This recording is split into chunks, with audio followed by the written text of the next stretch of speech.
형제가 죽었다가 환생하고 저승을 경험하였다는 이야기는 황당무계하기도 합니다. 당태종이 실제로 불교를 장려하였던 것과 관련이 있겠지요. 이야기 속에서 당태종은 6갈래로 나뉘어진 윤회가 이루어지는 길 앞에서 황금인화 한 쌍을 보고서는 한참 넋을 잃고 시간을 보냅니다. 주태유가 그를 밀어 물에 빠뜨리죠.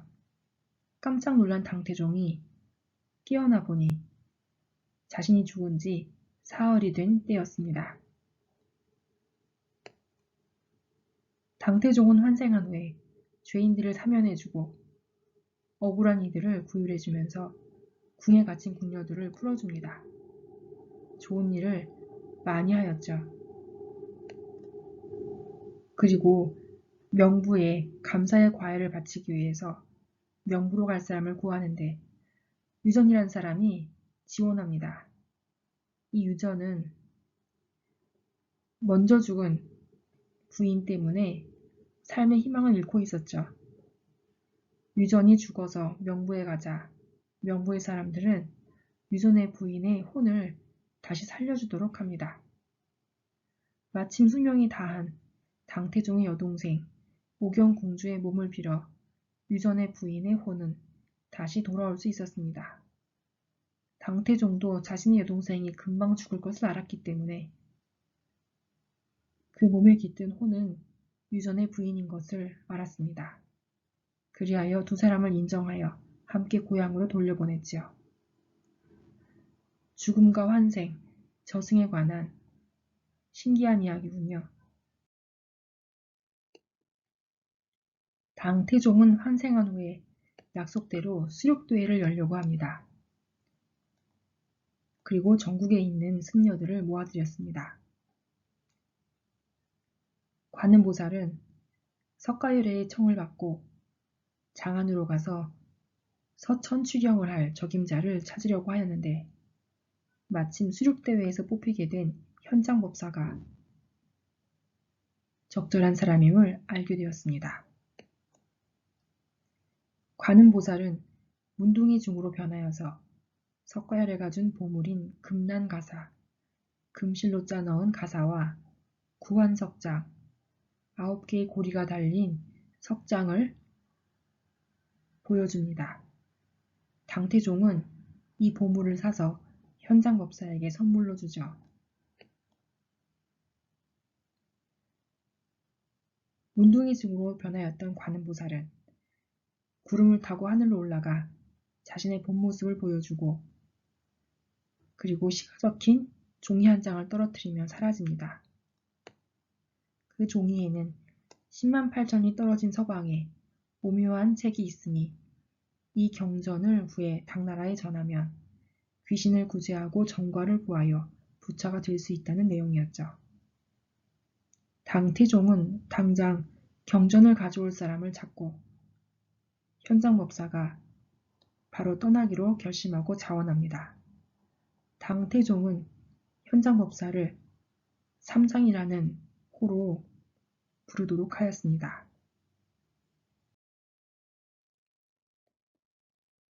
당태종은 삼장법사와 의형제를 맺고 서역으로 불경을 가지러 떠나는 삼장법사를 위해 많은 물건들과 시종들을 마련하여 줍니다.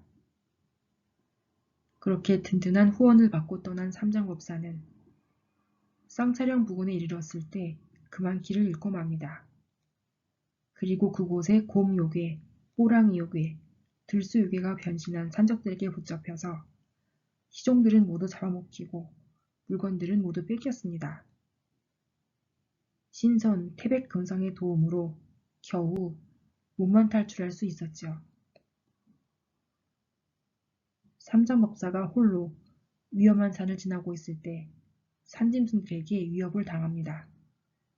사냥꾼인 유백금이 마침 나타나서 구해주었고 유백금의 집에서 하룻밤 묵은 삼장법사는 다시 홀홀단신으로 길을 떠납니다. 유백금의 집 식구들은 저승의 가족들이 좋은 보응을 받았다는 꿈을 꾸고 모두들 삼장법사에게 감사합니다.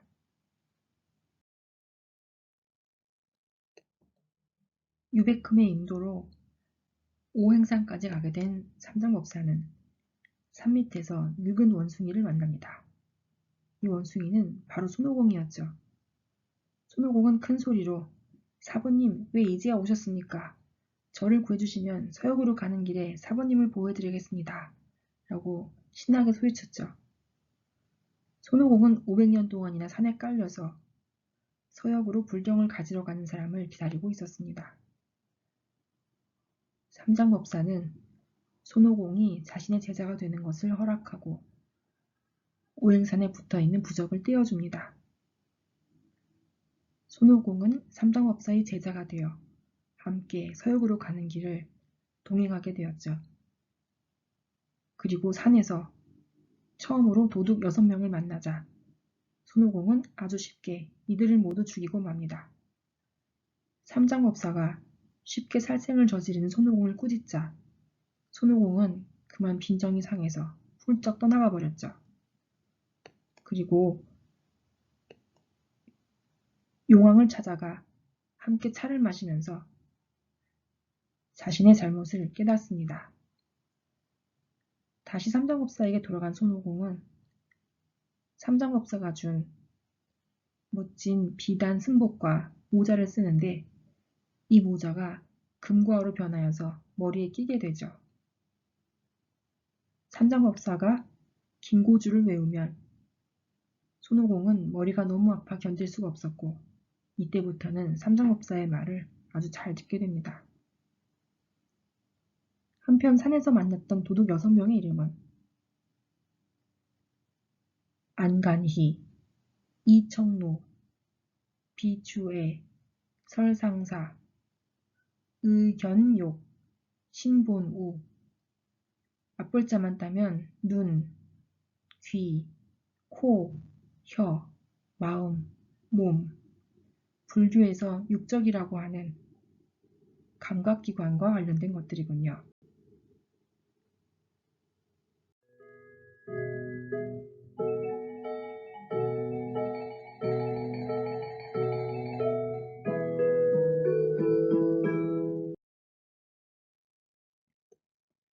지금까지 서유기 1권과 2권의 중간까지 내용을 살펴보았습니다.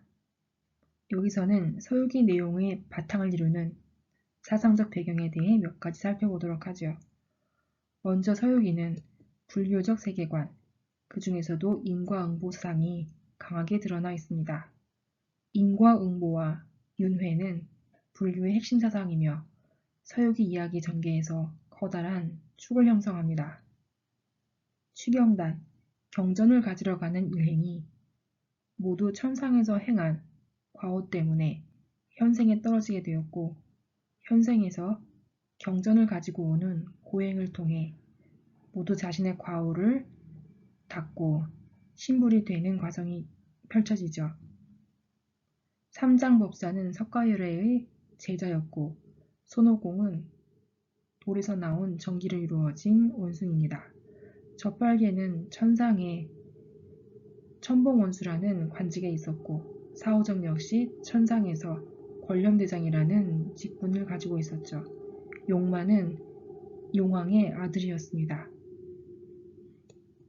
이렇게 귀한 신분을 가진 인물들이 모두 과오로 인해서 현상계로 떨어졌고 이 인물의 현 상태는 모두 자신의 잘못으로 인해 형성된 것이라는 것이 이 인과응보 사상입니다. 인과응보에 의하면 인간이나 요괴, 지금의 모습들은 모두 지난 과거의 잘못이라는 것이죠.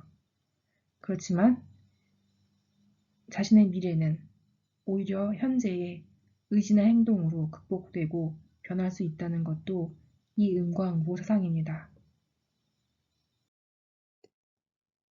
불교와 더불어서 중국의 민간신앙에서 가장 큰 영향을 미친 종교가 바로 도교입니다. 도교는 오래 살고 죽지 않는 장생불사와 장생불사할 수 있는 신선이 되는 것이 최대 이상이지요. 신선이 되기 위해서 수련을 하고 선약을 먹습니다. 손오공이 패상노군의 금단을 먹어치우고 서왕모의 반도를 먹었던 것도 장생불사할 수 있기 때문이었지요. 죽음을 뛰어넘어 죽음의 고통을 벗어나 영원히 사는 것, 이것은 신과 인간, 요괴의 이상이 됩니다. 신선들은 금단을 정기적으로 복용하고 요괴들은 삼장의 인육을 먹거나 삼장의 정기를 취하면 장생불사한다고 믿음으로써 서천으로 불경을 가지러 가는 길은 항상 많은 요괴들의 공격을 받고 유혹을 받는 길이 됩니다. 육체가 죽지 않고 영원히 존재하기를 기원하는 사상은 현세의 삶에 그 뿌리를 두고 있으며 죽음은 피해야 할 것이고 삶은 기쁘고 즐거운 것이라는 낭만적인 사고방식을 기반으로 하고 있지요. 서유기에서 중요한 또 한 가지 사상은 유교입니다. 유교는 중국 문화의 중심 사상이기도 하죠. 육아의 일륜 정신은 충효와 인의 예지로 실천됩니다. 서유기에서 천신들은 상하 질서를 유지하고 옥황상제에게 충성을 다합니다. 요괴들마저도 상하간의 질서를 지키는 모습을 보이지요. 손오공은 천공에서 말썽을 부림으로써 예의와 법도를 모른다고 비판을 받습니다. 특히 서유기에서 삼장법사의 출생과 그의 일생은 충효사상으로 갈무리 될 수 있습니다. 삼장법사는 출생의 비밀을 알고 난 후에 어머니를 찾고 잃어버린 할머니를 다시 찾아서 제자리로 돌리며 죽은 아버지의 복수를 합니다. 승려이지만 죽은 아버지를 대신해서 복수를 하는 것은 당연하다고 생각하는 것이죠. 가족이 모두 제외하고 아버지는 벼슬을 찾습니다. 이것도 역시 육아상과 밀접한 관계가 있지요. 삼장법사가 서천 추경을 가는 과정도 당나라의 백성을 구제하고 당태종에 충성을 다하기 위해서입니다. 이렇게 유교는 서유기 곳곳에서 그 근간을 이루는 핵심 사상이 되고 있습니다.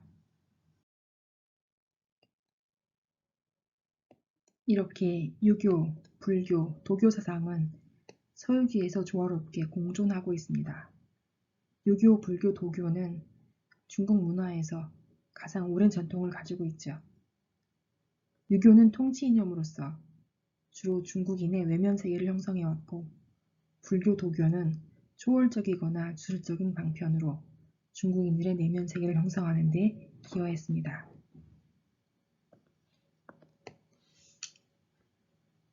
이렇게 유교, 불교, 도교는 특정 종교에 국한되지 않고 다양하게 삶에 투영되어 실생활에 유용하게 적용되는 모습을 보여왔습니다. 중국 문화에서 일상적인 생활은 유교의 규례를 따르면서도 장례를 치를 때는 도사나 승려를 부르는 것이 그 예가 되겠죠. 그리고 이 3교, 유교, 불교, 도교는 점차 같은 것이라는 3교 합일론까지 발전하게 됩니다. 불교는 마음을 다스리는 것이고 도교는 몸을 수양하고 다스리는 것이고 유교는 세상을 다스리는 것이다. 마음과 몸과 세상이 하나라도 다스려지지 않으면 안 된다는 것을 알고 있다면 3교 가운데 어찌 하나라도 성립되지 않을 수 있겠는가. 이렇게 중국 문화를 통틀어 함께 성장해온 유교, 불교, 도교는 서유기란 작품 안에서도 함께 공존하고 있습니다. 그것은 민간에서 3교를 대하는 인식이 소설을 통해 구체적으로 표현되고 있는 것이죠. 그리고 이렇게 부처와 신성과 요괴, 다양한 존재들이 함께 공존하는 세계는 서유기의 신비한 요소로 작용하고 있습니다.